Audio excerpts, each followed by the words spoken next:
Thank you for tuning in to Koppen with Comic. I'm Brian Koppen, and we're here with comic Shawn Wickens.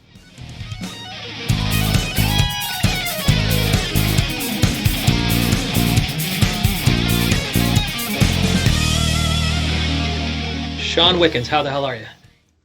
Feeling great, Brian. Thanks good. for having me. It's a pleasure to talk to you because you're in Mississippi. Yeah, you sound just next door, but I'm actually quite a few states away. Well, I love the magic of the internet that allows us to talk to New York City comedians wherever they happen to be at this time. Right. And where can people find, like when New York City gets back going and opens up fully, where are they going to see Shawn Wickens on stage? And in the meantime, where can they find you online? Well, online, I do a show / podcast called Stoner Morning Show. It's kind of in the vein of a local morning talk show, but it's also more just stoned or stoned friendly people just having fun conversations. And so your guests now, are you stoned when you do it, or are you getting people on who are necessarily stoned during the recording? Guests never have to be stoned. Sometimes they are.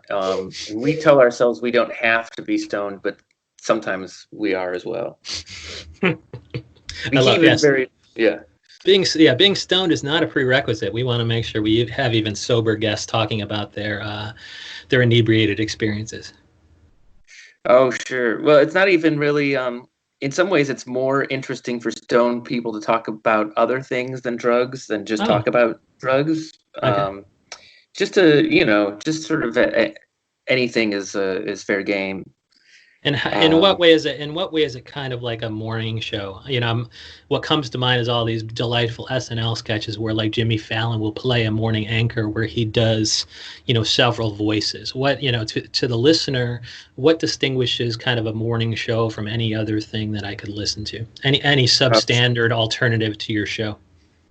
Well, the show kind of evolved over time. It started out as a live show that was adhering to a morning show format. And then when we started doing a podcast. What's that? Because it was live, it was kind of adhering to the morning show. Right. And then when we started doing the podcast, we sort of just were too, I think, lazy to adhere to that. So it's more of a free form conversation. But if you ever see it live, it will probably feel like a morning talk show. Oh, good. And then what are some of the topics that you found yourself kind of stumbling upon? And I guess it sounds like they were not, not necessarily drug related. So what are some of the what are the topics that you enjoy or that were surprisingly good that you stumbled upon? Well, conspiracy theories are always interesting. And I feel like non-stoned people are as fascinated by those things as stoned people. We did a show in Raleigh, North Carolina, or Chapel Hill, North Carolina. We had a guest on who was a conflict. It was a professor who studies conflict negotiations. Wow. And that was fascinating, mostly just because we never thought we were going to have somebody so academic on. Yeah. And what did you kind of learn about conflict resolution, and what can that be? How can that be applied to something like conspiracy theories? Because you have a couple sides who are talking past each other in these conspiracy theories things. It would be nice to have some sort of conflict resolver in the middle. Yeah, I don't think we talked about those two things in that show, but I feel like what I can glean from conflict resolution for conspiracy theories is that it doesn't matter who's right if there's an argument about it, because nobody knows the answer. I feel like that. You are wise. That helps. And has it kind of helped you? Has it helped you down there in Mississippi navigating whoever you happen to be there with? Gosh, that's a good question. It was. People have asked me, friends have asked me, oh, what's it like living with your girlfriend's family? And at first it was a little challenging, mostly because of, my own hangups I had to explain to some friends. I was like, what would you think about living with your significant other's family? And they were like, oh yeah, I guess that would be difficult. Like I had to,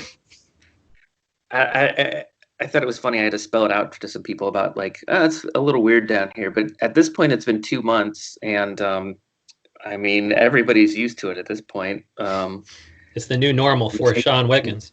Yeah. We take turns with chores and making trips to the store, so we're all in it together. So it's been a blessing that I've been able to live with strangers / loved ones. But it sounds like you can take all the credit for making it work because you learned these lessons from the conflict resolution guy on the Stoner morning show. Oh yeah. I am the resident conflict resolution expert down here. And we can have tacos, but let's stop arguing. And then kind of what made you want to do the Stoner morning show? Like pretty much I suppose any type of show could lend itself well to 411 friendly topics, and it sounds like you're expanding beyond that. But why the laser focus on why Stoner morning show when you could have called it Shawn Wickens is wise and awesome. Oh sure. Well, I like to think that I'm not so egocentric that I would name a show after myself, but as you talk to Koppen with Comic, who by the way said 411 instead of 420. That's how hip I am. Oh yeah. Well, see, I didn't want to correct you. That would have started a new conflict in my mind. But also, even though I claim to be not egocentric, I feel like I, like most people, are more bothered by their own displays of egoism rather than other people's displays. So I have no problem with the title of your show. I like that, though. I'm kind of the same way in that I really take care of my own shit, not because I care about whatever, but because some of my anxiety is born of consideration for others. And so it's cool to hear that even in the, I'm only bothered by others, I'm only bothered by my own egocentrism or whatever. That's pretty interesting. And how does that, as a comedian, you got to have a big fucking ego. So how are you trying to tamp that down or play that up, as far as a stage persona? Oh, sure. Well, I think that in terms of comedy, where it is such a kind of nebulous thing, and it's, if it's the kind of thing that if you try too hard, you sometimes fail. Yeah. And I think I just in the last 3 months, I feel like I finally defined my own theory about comedy, and it's trying to drive with your knees, which isn't safe to do normally, but it's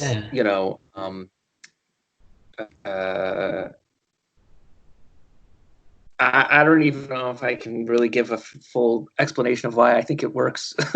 Yeah, I mean, I like it because you don't have the delusion or illusion of control.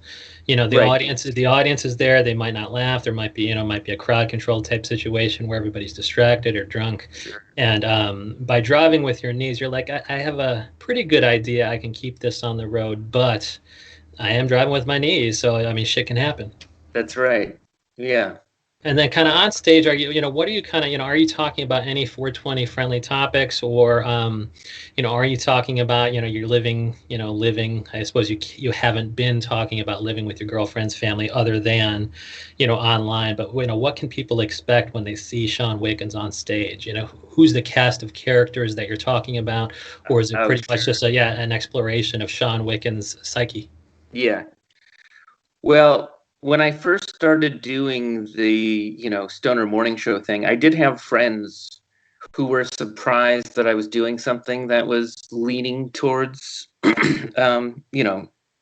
cannabis influence. Wow.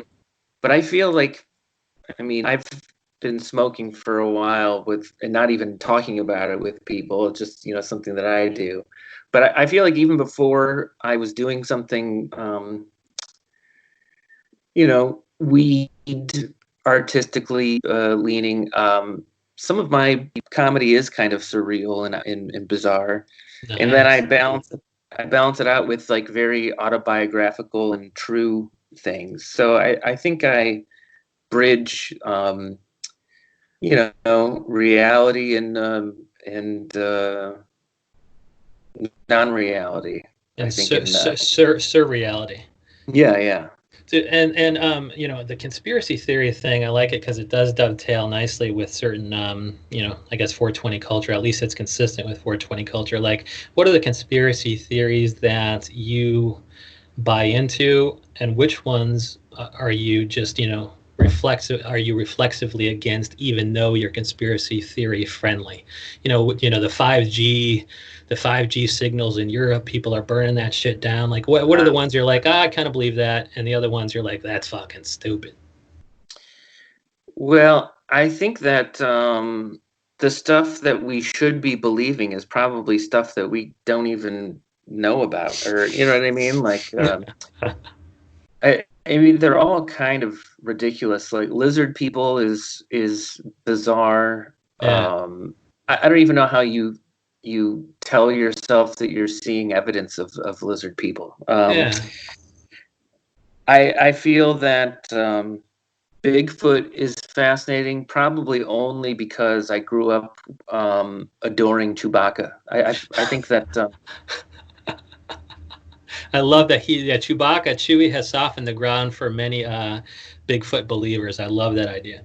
I feel that if you subconsciously dived into a bunch of Bigfoot truthers, you would find that they deep down really just hold a love for Chewbacca, which I recently got into an argument with a friend of mine, a Star Wars fan, who was saying that Han Solo was the coolest character in the whole Star Wars universe. And I was like, the only reason people love Han Solo is because he has Chewbacca next to him. That's the only reason. Yeah, I mean, you might be able to say that he could be a cool human, but the minute you say cool character, you're bringing in Chewbacca and every other creature in that. Yeah. And so you grew up kind of with a love for that sort of thing, and so that kind of opened you up towards acceptance of Bigfoot. And and I guess you're right that the things that we don't know are the things that are, controlling the world. Like, I think recently the Senate just voted to, continue to search people's, online search histories, and I think they might, right. they might be doing it with an eye towards, terrorism and things like that. But when you look at stuff like that, you're like, you don't have to get too conspiratorial to know that that can spin out of control quickly, especially if you bring in any outside business like Amazon or Google to help them out. And now they're trying to rope in Google and Apple to help with coronavirus. I Right. could see that data could very quickly go the wrong way. Well, there's also, so much stuff gets declassified over the years that is kind of truly alarming, like the whole Gulf of Tonkin incident sparking Vietnam. Yeah. That's like, it's less sexy because, like, all right, well, now we know the answer to it. There's no mystery involved. Right. But somehow that lack of mystery makes it less alarming. You know what I mean? Yeah, and even because, or even like the whole nuclear launch codes, where like somebody in Idaho, some radar operator was like, yeah, we were pretty close to nuclear war there, because it turns out there was something that was we thought something was incoming, we thought it was nuclear, and so we were about to launch our own.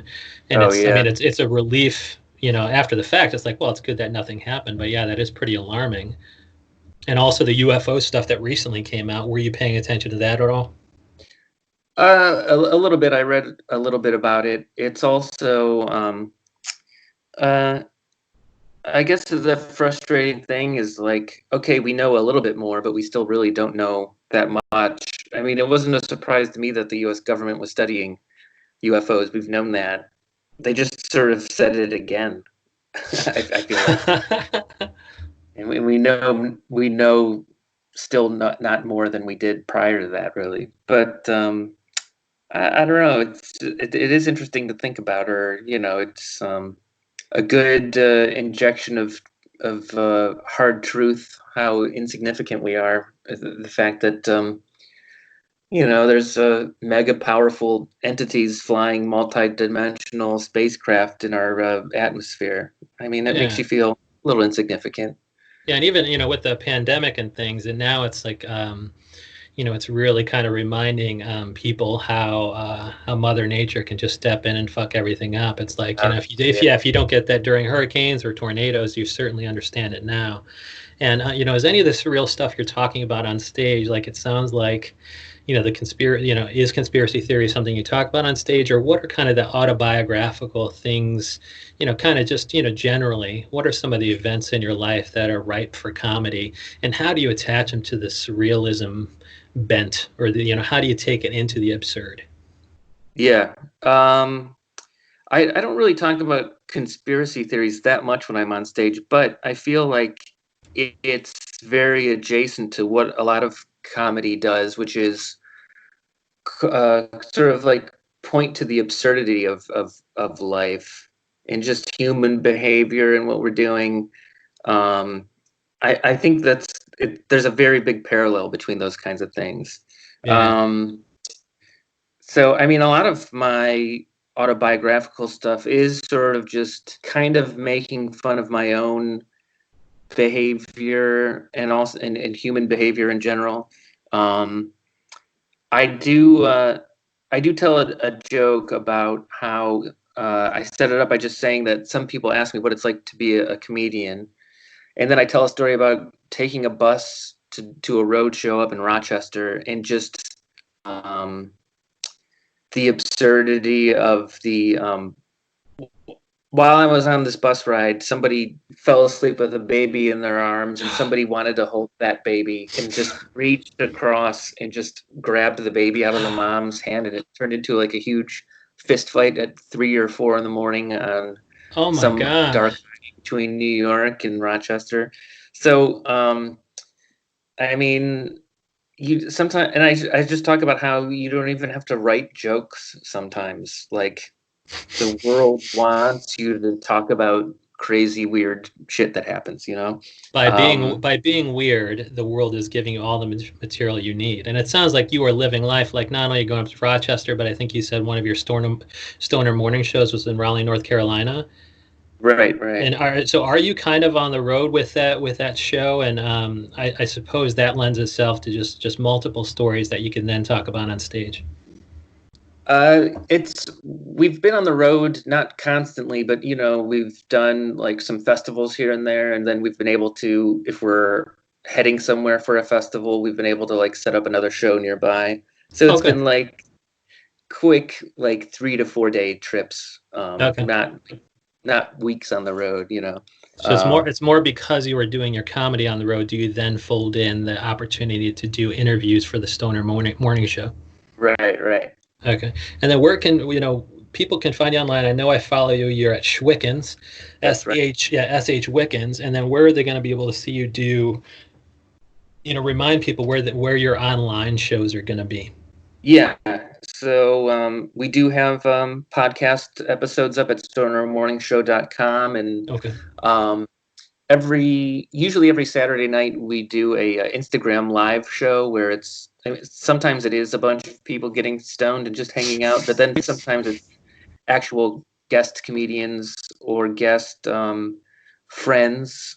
Instead of doing a comedy show, we did a show and tell show a few weeks ago where we just had people talk about something that was in their immediate vicinity. You Okay. know, um, Like at their it house, does. people are pulling out objects in their house. Yeah, That's it great. doesn't sound as fun as it was in describing a show and tell show on Instagram Live. It doesn't seem fun, but it was fun. No, I love that because Um, yeah. people have at least one interesting object that nobody else has in their house. Oh yeah, yeah. But so they're gonna So yeah, get that's at Stoner Morning Show on Instagram. Oh, good. And so they can see you maybe blaze up, but maybe just hilarious bits on people's bizarre shit in their house, and maybe you'll spin out a Yeah. conspiracy theory or two, maybe. Well, my co-host Jason Cunis will definitely be blazing up if he's on. I haven't been smoking much down here just because I'm living in someone else's house, but I have been making weed brownies, so those are a little bit easier to sneak away and rather than just smoking in the guest bedroom. I love that. So watch all the shows. Watch the Stoner Morning Show, because I hope Shawn Wickens is going to give us the recipe for Mississippi pot brownies. It is out there. I do talk about it on episodes. So yeah. Dude, it sounds good. Shawn Wickens, thank you so much for coming on. Thank you, Brian.